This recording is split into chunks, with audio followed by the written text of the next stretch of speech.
Estás escuchando Medios Raros en La Mansión Radio. Comunicate con el programa por WhatsApp al 11 6375 4507. Bueno, y el tema que continúa en el programa es un hecho que, a mi entender, es uno de los más importantes que sucedieron en nuestro país en el siglo pasado, como lo fue los sucesos de agosto del 72 en Trelew, primero con la fuga y después con el fusilamiento de militantes políticos de organizaciones armadas de la época.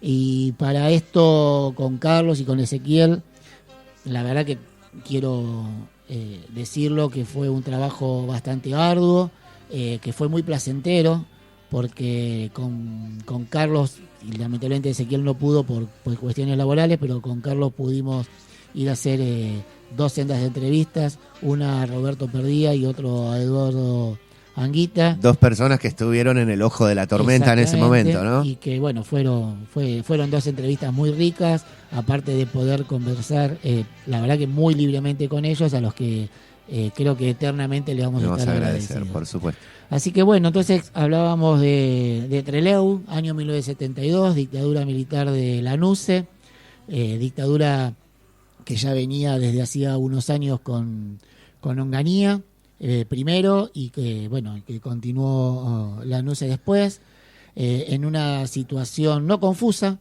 en una situación medio no sé qué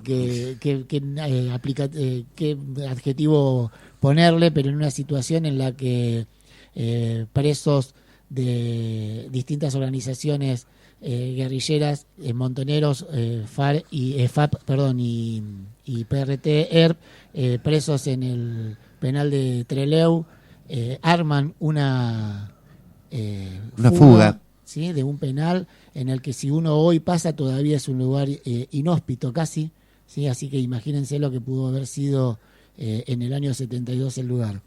Entonces decíamos dictadura de Lanuse, pronta elecciones anunciadas incluso por el gobierno, y sucede entonces, Carlos, estos hechos. Los 2 entrevistados son, después los van a reconocer por la voz. El primero es Eduardo Anguita, que nos va a contar, los 2 nos van a ir contando la historia de Trelew, de la fuga de Trelew, desde su punto de vista y desde el momento político. Primer entrevistados, les decía, Eduardo Anguita, que nos va a contar del contexto político de Lanuse y el peronismo. Bueno, los presos que estaban confinados en el penal de Rawson eran la gran mayoría eran miembros de las organizaciones revolucionarias, de montoneros, PRT-ERP y FARC. También había de otras organizaciones. Y da la coincidencia de que también estaba Agustín Tosco y un grupo de sindicalistas. Esto tiene importancia y después lo vamos a retomar porque el negro quieto o el pelado Satinsky de la FARC, creo que fue Satinsky, y Santucho en el recreo le dijeron a Agustín Tosco que tuvieron la confianza de decirle que se iban a fugar y que, por supuesto, si él quería irse, había un lugar para él. La respuesta de Tosco fue: a mí me va a sacar el pueblo, con lo cual no. Era una invitación que ellos le hacían, pero era lógico que él, que era un preso sindical y un preso con un reconocimiento popular muy grande, desistiera de la fuga. En cuanto al contexto político, yo creo que lo más importante que hay que destacar es que en julio del año 72, si no me equivoco fue el 13 de julio, el dictador Lanuse da una conferencia en el colegio militar, donde estaban todos los uniformados, donde dice una frase que quedó resonando muchísimos años, que fue: a Perón no le da el cuero para volver. Más allá de lo desafortunada de la frase y de lo maleducado y respetuoso que era Lanuse, además de ser un dictador, había fijado una fecha para establecer cuándo podían volver los candidatos. Y esa fecha fue el 24 de agosto de 1972. Con lo cual, fíjense lo que es la coincidencia, ¿no? Este hombre estaba pensando en un cronograma electoral, sabiendo que iba a dejar excluido a Juan Domingo Perón, sabiendo la situación que se vivía, porque Perón tenía en ese momento de delegado personal a Rodolfo Galimberti, que era un hombre de Montoneros, y Lanuse le mojaba la oreja a Perón, o intentaba mojársela, en el momento donde él quería establecer supuestamente la paz, la concordia y el llamado electoral. El cálculo de Lanuse estaba fijado en una modificación que hace a posteriori de ese discurso, una modificación de la Constitución que fijaba el periodo presidencial no en 6, constitucional, digamos, por un presidente electo, no en 6 años como era hasta entonces, sino en 4. Suprimía el colegio electoral, lo cual establecía el voto directo, eso sí quedó, y estableció también el mecanismo del balotaje. ¿Por qué? Porque él creía que si Perón lograba ser candidato, el antiperonismo en un balotaje iba a superar, aunque sea por una mínima diferencia a Perón. Creo que esto es una cosa bastante ilustrativa de cómo se piensa en la Argentina al peronismo. Desde mi punto de vista, plagado de historias que hay que criticar, pero al mismo tiempo la fuerza popular más contundente que tiene la Argentina, y que además ha llegado al gobierno a través de elecciones. Bueno, y en ese contexto político que Eduardo recién tan claramente nos contaba, dentro del penal se sucede una planificación para fugarse, ¿sí?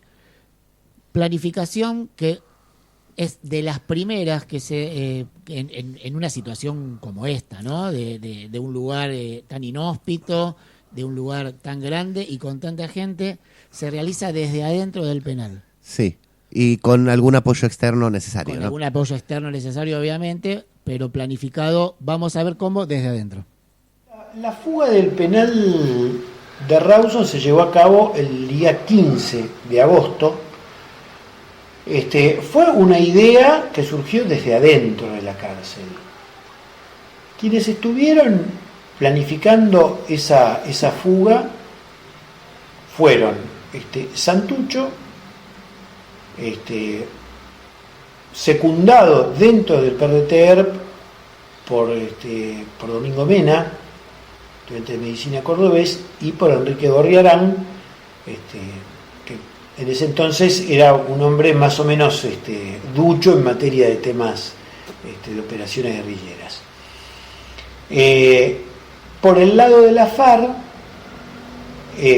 los dos que tallaban fuerte eran el Pelado Satinsky y Roberto Quieto. La mayoría de las conversaciones las tenían los Satinsky y Santucho. Cuando establecen, la iniciativa fue fuertemente de Santucho. Cuando establecen que era posible fugarse, realmente recontra dificultoso, cuando establecen eso no tenían un plan específico de fuga. Hablan en ese momento con Fernando Vaca Narvaja, que era el referente de Montoneros en la cárcel. Vaca Narvaja manda una información afuera diciendo que había un propósito de fuga, y desde afuera le dicen: te dejamos a vos en libertad de acción para sumarte, pero Montonero ve muy dificultosa la operación y no quiere hacer una acción en conjunto con FARC y ERP que pueda terminar un fracaso. ¿Esto qué significa? Que Osatinsky y Santucho mandan a sus compañeros de afuera la instrucción de que planeen una fuga. Se ponen en contacto los dirigentes de las dos organizaciones y buscan distintas maneras. Y la verdad que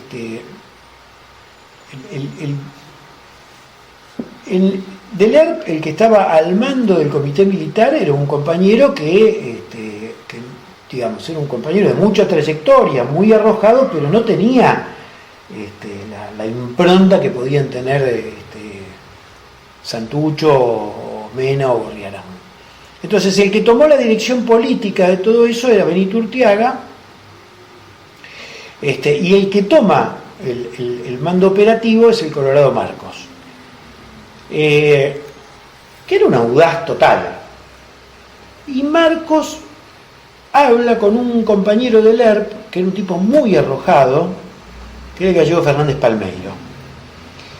Y ponen como segundo de Fernández Palmeiro a un compañero cordobés que era el que presidía el Comité Militar de Córdoba, que es Alejandro Ferreira Beltrán, compañero que después yo caí con él preso, estuvimos muchos años juntos y acaba de fallecer, para mí un hermano del alma.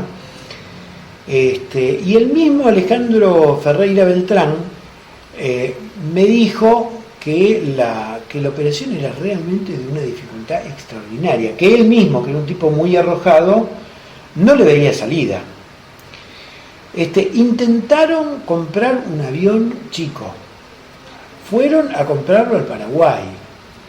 El mismo Alejandro se fue cerca de la cordillera para tratar de ver si era posible hacer lo que los tupamaros llamaron tatuceras, que eran como escondites en medio del desierto y cerca de la montaña, donde dejaran agua y comida, pero que la Patagonia Argentina no se prestaba fácilmente para eso, y trasladar de Rawson a la cordillera a los presos no era fácil. Bueno, buscan distintos caminos, el ERP estaba muy golpeado, y después se encuentran con otro gravísimo problema, que es que el trayecto, si en el caso de que secuestraran un avión de línea que fuera al aeropuerto de Trelew, el trayecto del penal de Rawson al aeropuerto de Trelew pasaba por la base Almirante Sar. Son unos cuantos kilómetros. Entonces, ante cualquier problemática, se suponía que la policía de Chubut no era un gran enemigo para las fuerzas guerrilleras de un número muy reducido, porque trasladar mucho personal y mucho armamento para la guerrilla a un lugar tan inhóspito era muy difícil, entonces tenían que calcular muy bien eso, y contaban con que si se escapaban los presos, un total de 120, con el armamento del penal, y salían los de la base, los infantes de marina que cuidaban la base Almirante Sar, una base de la aviación naval, podía ser un enfrentamiento de una velocidad tremenda. Bueno, todo esto llevó a unos meses de una tensión, de un estrés tremendo por parte de los compañeros que estaban afuera. ¿Con qué contaban los compañeros que estaban adentro? Con que había un guardiacárcel que Enrique Gorriarán Merlo había logrado convencer de que colaborara con la fuga. Si el convencimiento fue ideológico, fue una mezcla de impronta personal, dinero, no viene caso, yo no lo sé, y la realidad es que hubo por lo menos un ingreso de algún tipo de pistola de mano y de algún dato que brindó personal penitenciario. El resto fue todo inventiva por parte de los presos. Presos que en ese momento gozaban de un régimen lo suficientemente amplio como para andar con su propia ropa y no con uniformes, como para que si se ponían a confeccionar uniformes que simularan, necesitaban un par de uniformes militares, si necesitaban confeccionar eso, lo podían hacer. La planificación llevó mucho tiempo, y finalmente, como las otras opciones se descartaron, se buscó este plan que era dificilísimo, porque era tomar un avión de línea, que subieran en Bahía Blanca, salía de Aeroparque, y en Bahía Blanca me parece que subieron una compañera de la FARC, cuyo nombre ahora se me escapa, Fernández Palmeiro y Ferreira Beltrán. Y por tierra el operativo lo comandaba un compañero de la FARC, iban 3 camiones y un Ford Falcon. En el Ford Falcon, que lo manejaba un militante de la FARC, tenían que subir los 6 compañeros de las máximas conducciones, Y en los camiones subirían el resto de los 119 o 120 presos. Bueno, ahora Anguita nos cuenta cómo fue la toma del penal. Día D, llegó el día D, que era el 15 de agosto por la tarde. Se estacionaron los camiones en las inmediaciones, se estacionó el Ford Falcon en las inmediaciones y desde adentro dieron la orden de fuga.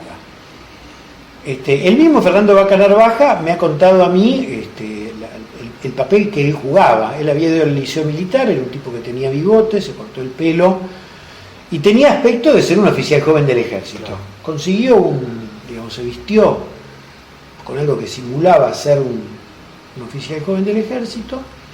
Otros compañeros fueron tomando las guardias de las puertas del penal y Vaca Narvaja,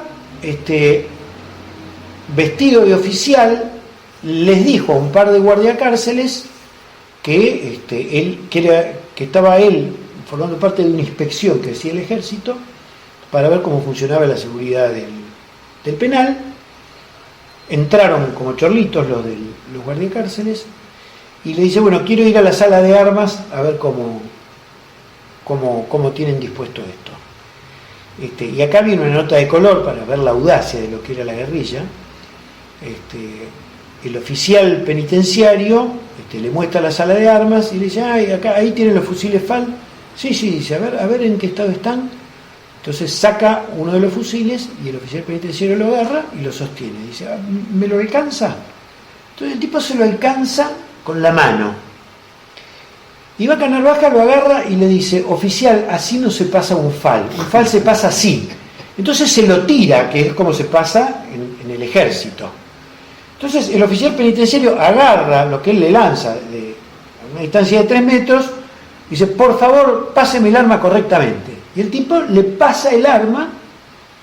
Vaca Narvaja había verificado que tenía el cargador, y cuando agarra el fusil FAL le pone bala en recámara y le dice, bueno, quédese quieto porque el penal está tomado. El tipo se queda con un chorlito. Entran otros compañeros, él les habilita la entrada a otros compañeros a la sala de armas y empiezan a llevarse un montón de fusiles. Entonces ahí el penal estaba tomado. Por algún motivo lo más difícil era acceder, digamos, del predio del penal, que estaban desarmados, de la sala de armas a la salida externa donde está instalada la guardia externa, que es una guardia perimetral de penitenciarios que tienen armas de fuego y que tiene una casilla en la entrada principal que da a la calle. Cuando salen de los 6 primeros militantes vestidos de civil o vestidos de un aspecto que no simularan ser presos, un guardiacárcel de apellido Valenzuela desconfía completamente de ese grupo de personas que se les está aproximando. Entonces toma su fusil FAL y les canta la voz de alto. Cuando les canta la voz de alto, este grupo de los 6 militantes le dispara. Yo creo que fue hasta un solo disparo, no hubo mucho tiroteo. ¿Pero por qué es importante ese disparo? Porque Jorge Ledinger, que era el jefe de la FARC, que estaba al mando de los camiones, dice, se armó el despelote y no nos sacaron la bandera con la cual nos tenían que mostrar que el penal estaba tomado. ¿Y esa supuesta falta de bandera o confusión en las señales que se deberían hacer fue lo que desencadenó luego que ese en principio exitoso primer paso que fue la fuga sucediera lo que a continuación Eduardo nos cuenta? Lo de la bandera, hay muchos que discuten que no había ningún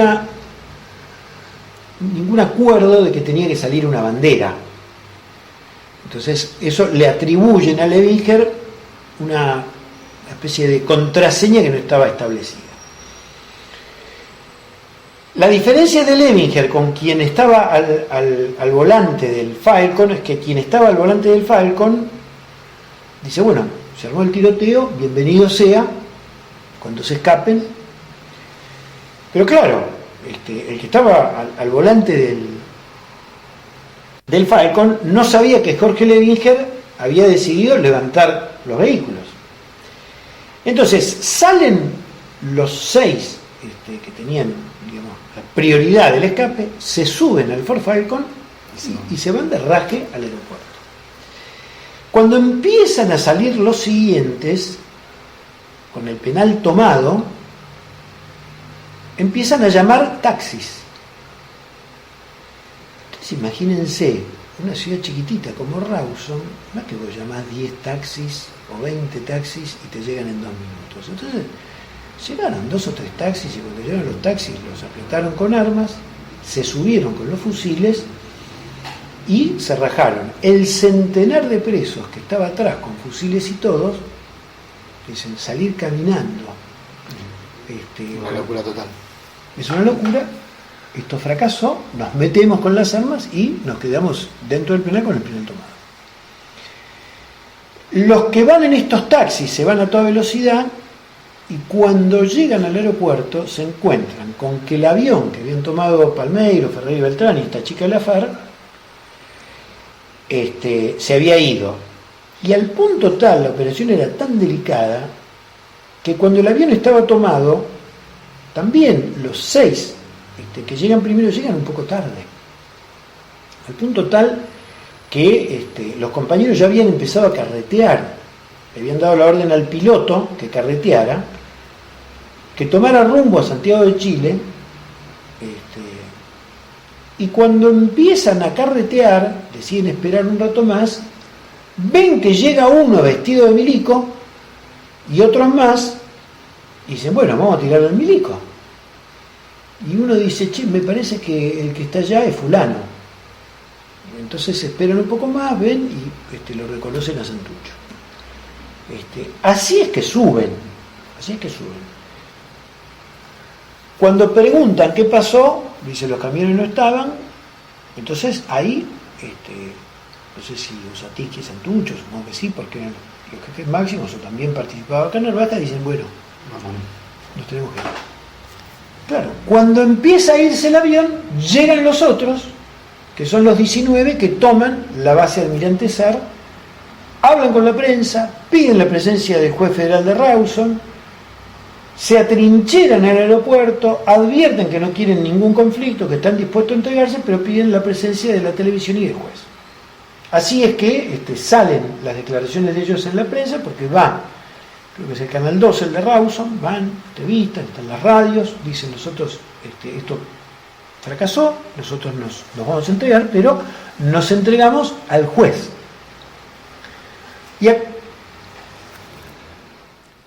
Y así parte el avión rumbo a Chile y quedan los 19 presos políticos fugados en el aeropuerto. Roberto Perdía nos va a contar cuáles eran los niveles de importancia de estos militantes. Vamos con el tercer nivel. Y había un tercer nivel que eran 100 y pico compañeros, que es lo que iban a salir en camiones.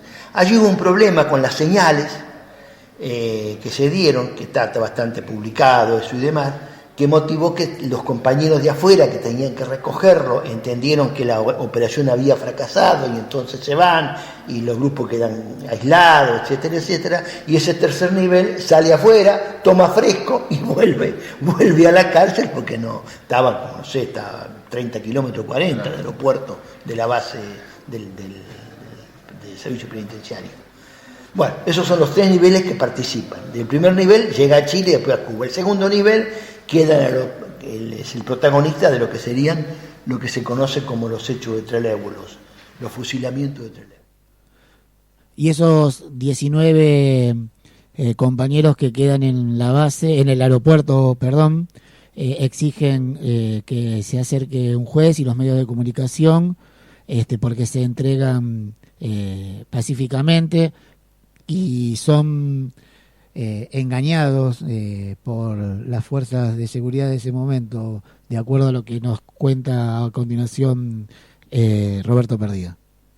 El segundo grupo lo llevan a la base militar y empiezan las provocaciones de los milicos, ¿no es cierto? Y bueno, se produce un par de días después el famoso, lo que ellos llaman el intento de fuga, etcétera, que no fue ningún intento de fuga, tal fue probado largamente tiempo después. Esos compañeros fueron asesinados a mansalva por los marinos, ¿no es cierto?, allí, y provocan un hecho que tiene un impacto notable en la opinión pública, porque mucho más que el impacto inclusive de los 6 compañeros que habían llegado a Chile, donde se había motivado una serie de conflictos de tipo internacional, que la presión sobre el gobierno chileno gobernaba el compañero Allende para que sean devueltos a la Argentina, pero Allende al final concede que vayan a Cuba y demás. Y ese segundo grupo, esos 19 compañeros, son fusilados, mejor dicho, son fusilados menos 3 de ellos, que después fueron asesinados en la resistencia posterior, ¿cierto? Pero el resto fue fusilado en esa noche.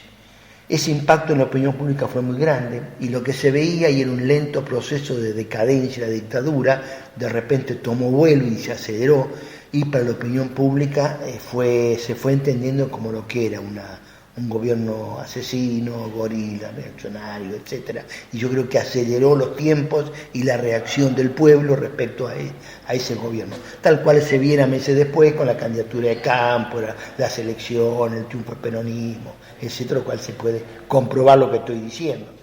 Y dentro de la base Almirante Sar, los primeros días son muy bien tratados, pero llega el día del fusilamiento. Los que estaban en la base Almirante Sar fueron fusilados. El fusilamiento se produjo en las narices de la entrada y de la oficina del jefe de la base. O sea, no tomaron ni la precaución de llevarlos lejos para decir que hubo un intento de fuga. Estaban ahí. O sea, los capitanes Bravo y Sosa de la Infantería de Marina de la Armada, junto con un grupito de suboficiales, consumaron un crimen tremendo después de los últimos días amedrentarlos con armas, darles la casi certeza de que los iban a fusilar, y efectivamente el 22 de agosto, en horas de la madrugada, entraron, los sacaron les hicieron salir de sus respectivas celdas, les hicieron sacar la ropa, montaron un FAP con el trípode a la entrada, los barrieron a tiros y después iban Bravo y Sosa rematándolos. Fue tal el tiroteo que se produjo un revuelo entre el personal estable de la base, entre los cuales había muchísimos soldados conscriptos. Bueno, cuando sucedió esto, muchos soldados se acercaron, es decir, había quedado la evidencia del crimen. 3 de los fusilados estaban vivos, sangrando por todos lados, pero estaban vivos. En realidad fueron 3 los que sobrevivieron y 2 más que todavía respiraban. Al punto tal que varios soldados se ofrecieron para transfundir sangre y los médicos de ahí ayudaron a transfundir la sangre, los llevaron a un hospital y así fue que salvaron su vida 3 de los fusilados que fueron quienes contaron los detalles de cómo había sido el fusilamiento. Los fusilamientos resultaron ser el sello final de la dictadura de Lanusse. Y con Roberto Perdía hipotetizamos qué hubiese pasado si la fuga hubiese resultado exitosa. Fundamentalmente los fusilamientos de Trelew fue de alguna manera ponerle el sello final al fin de la dictadura. Es decir, el tiempo que transcurre a partir de ese momento es la decadencia absoluta de la dictadura respecto al pueblo en general, ya no respecto a la militancia, las organizaciones revolucionarias, que ya de hace tiempo venían peleando, sino para el pueblo en general fue de alguna manera la marca que selló su futuro. Sí, la idea es que la pregunta hipotética de qué pasaba si triunfaba la fuga, es decir, si la fuga era completa. Yo creo que el impacto de la fuga fue mayor al esperado, aún mayor al que hubiera pasado si la fuga fuera de todos. La importancia no era la cantidad de los compañeros presos. La importancia tiene que ver con 2 hechos o 3 hechos. Un hecho clarito es la calidad de los compañeros que se fugan de una cárcel inexpugnable, se fugan a las conducciones de organizaciones revolucionarias. punto primero. Segundo, el impacto internacional, llegan a Cuba esos compañeros. Tercero, ¿no es cierto?, y lo más importante me parece es esto, el significado de que la dictadura muestra su cara. Detrás de sus palabras aparece su cara, es decir, muestra al pueblo su cara. Ese es el hecho más importante. Entonces, no hubiera cambiado de calidad por la cantidad de compañeros que se hubieran fugado. Sí cambió de calidad el asesinato de los compañeros, porque eso mostró la cara terrible de la violencia de la dictadura. Y en esto coincide Eduardo Anguita, ambos de organizaciones diferentes, Perdida de Montoneros, Anguita del ERP. Su reflexión final sobre los fusilamientos es esta. El país estaba completamente conmovido porque una fuga de semejante calibre con un presidente como Lanusse, que había dicho a Perón no le da el cuero, que decía que se iba a transitar, que la guerrilla ya estaba recontadiezmada, recibía un golpe militar que tenía un efecto político muy grande. Al punto tal que una vez que se consuma el fusilamiento, nunca sabremos si fue Lanusse quien dio la orden, o fue Ñavi el jefe de la Armada, pero el jefe del Estado Mayor Conjunto, que era Hermes Quijada, inmediatamente después del fusilamiento salieron todos los canales, salieron los canales de televisión en un estudio con un puntero mostrando cómo habían intentado fugarse, y en realidad ellos lo que habían hecho era conjurar eso, cuando ya los abogados estaban al tanto de que la Armada no podría haberlos dejado fugar, y en el momento que salen, ya Alberto Camps por lo menos había recuperado la conciencia y empezaba a contar lo que era. De modo tal que la revista Sí de Héctor Ricardo García empezó a darle difusión, el diario La Opinión le dio difusión, es decir, de una prensa masiva, controlada por la dictadura, que oscilaba entre decir la verdad y condenar a la guerrilla, se pasó a dar el testimonio de los fusilados. Fíjense a qué punto la guerrilla, que era un fenómeno que por momentos Perón le daba espacio, pero por momentos no le daba espacio, la sede del Partido Justicialista de Avenida La Plata y Rivadavia fue el lugar que se abrió para velar a la mayoría de los presos fusilados. Otros fueron llevados por sus familiares a sus provincias, a sus respectivos lugares, pero se veló a varios de los presos en Avenida La Plata. Y fueron miles las personas que fueron a darle el pésame a estos fusilados. Y no solamente eso, sino que la policía, al mando del temible comisario Alberto Villar, volteó con una tanqueta el portón de entrada, una hermosa puerta de cedro que tenía la sede de Avenida La Plata del PJ, la volteó para reprimir a quienes estaban acompañando a los familiares de los fusilados. Es decir, esto tuvo una difusión muy grande.